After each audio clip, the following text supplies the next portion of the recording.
Welcome back. তো এই ধরনের ভিডিওগুলো এডিটিং করার জন্য আমাদের একটা এক্সএমএল ফাইল এবং একটা ব্যাকগ্রাউন্ড মিউজিক প্রয়োজন হবে, যেগুলোর লিঙ্ক ভিডিও ডেসক্রিপশনে দেওয়া থাকবে। তো এখান থেকে আমরা ফাইল ম্যানেজারে চলে যাবো, যেখানে আমাদের এক্সএমএল ফাইলটি ডাউনলোড আছে। ওকে, আমাদের ডাউনলোড ফোল্ডার আছে, জাস্ট এখানে সিলেক্ট করবে এবং সেন্ড অথবা শেয়ার অপশন থাকতে পারে, এখানে ক্লিক করবেন। দেন এলাইট মোশন অ্যাপ্লিকেশনটিকে সিলেক্ট করে দিলে কিন্তু এক্সএমএল ফাইলটি ইম্পোর্ট হয়ে যাবে, অথবা আপনি আপনার ডাউনলোড হিস্টোরি যে ব্রাউজার ওইখান থেকে কিন্তু ইম্পোর্ট করতে পারেন। তো আমরা এবার আমাদের ফোন থেকে এলাইট মোশন অ্যাপ্লিকেশনটিকে ওপেন করে এখান থেকে আমরা প্রজেক্টের উপরে ক্লিক করবো, যে প্রজেক্টটি মাত্র ইম্পোর্ট করলাম।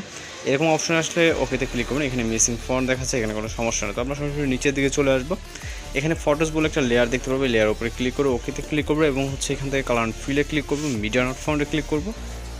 এখান থেকে একটি ফটো সিলেক্ট করে এখান থেকে জাস্ট একটু ফটো সিলেক্ট করে নিব। ওকে, তো এর পাশাপাশি আমরা আরও বেশ কিছু লেয়ার দেখতে পাবো এইটার ইন্ডিং। ওকে, যে এই প্রথম যে লেয়ারটা এটা কিন্তু অনেকটা লং। তো এইটার ইন্ডিংয়ে গেলে একটু উপরে দিয়ে গেলে যে আরও যে ফটোসগুলো লেয়ার, জাস্ট সেটাতে ক্লিক করে ওকে, কালার অ্যান্ড ফিল এবং মিডিয়া নট ফাউন্ড সেমভাবে ডিফারেন্ট একটি ফটো সিলেক্ট করে নিব। তো এইভাবে প্রত্যেকটা লেয়ারে আপনি আর ডিফারেন্ট ফটো সিলেক্ট করে নেবেন। তো এখানে সেম ওয়েতে পরের যে লেয়ারটা এখান থেকেও আমরা পিকচার সিলেক্ট করে জাস্ট প্লাস এখনো চাপ দেবো, উপরে যে প্লাস এখন, এর পাশাপাশি পরবর্তী যে লেয়ারটা দেখতে পারবো এরপরের উপরে যে লেয়ারটা। ওকে, তো এখান থেকে উপরের লেয়ারটাও সেমভাবে আমরা ফ্ল্যাপ করে নিব। তো মূলত এক্সএমএল ফাইলের কাজগুলো কিন্তু খুবই ইজি। ওকে, তো আমরা এখান থেকে সিলেক্ট করে জাস্ট প্লাস এখন সব দিলে কিন্তু অ্যাড হয়ে যাবে।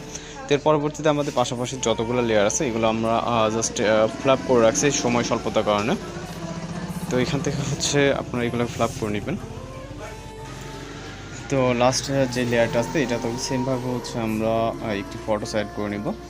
তো জাস্ট সেম ওয়েতে পিকচারটিকে সিলেক্ট করে নিব। ওকে, নেওয়ার পর এই যে লেয়ারগুলো এগুলো মূলত আমি আগে থেকে কিছুটা ফ্ল্যাপ করেছি যাতে সময় নষ্ট না হয়। তো আমরা জাস্ট মিউজিক অ্যাড করার জন্য স্টেপ পজিশন প্লাস আইকন এবং এখান থেকে ভিডিও ফাইল মিউজিকটি দেখাবে, এটাকে সিলেক্ট করে জাস্ট এটা একটি লেয়ার দেখতে পারবো, ভিডিওর যে লেয়ারটি মূলত এই লেয়ার উপরে ক্লিক করবো এবং এটাকে অডিওতে কনভার্ট করতে হবে। থিওড আইকনে ক্লিক করবো, রাইট সাইডে উপরে থিওড আইকন, জাস্ট থিওড আইকনে ক্লিক করবো। ওকে, থিওড আইকনে এবং এক্সট্রাক্ট অডিও, তো অডিওটা এক্সট্রাক্ট হয়ে যাবে এবং ভিডিও লেয়ারটাকে আমরা ডিলিট করে দেবো। এই জন্য ভিডিও যে লেয়ারের উপরে এই লেয়ার উপরে ক্লিক করে এখান থেকে আমরা ডিলিট অপশনে ক্লিক করলে আমাদের ভিডিও লেয়ারটি ডিলিট হয়ে যাবে, যেহেতু আমাদের প্রয়োজন জাস্ট অডিওটা।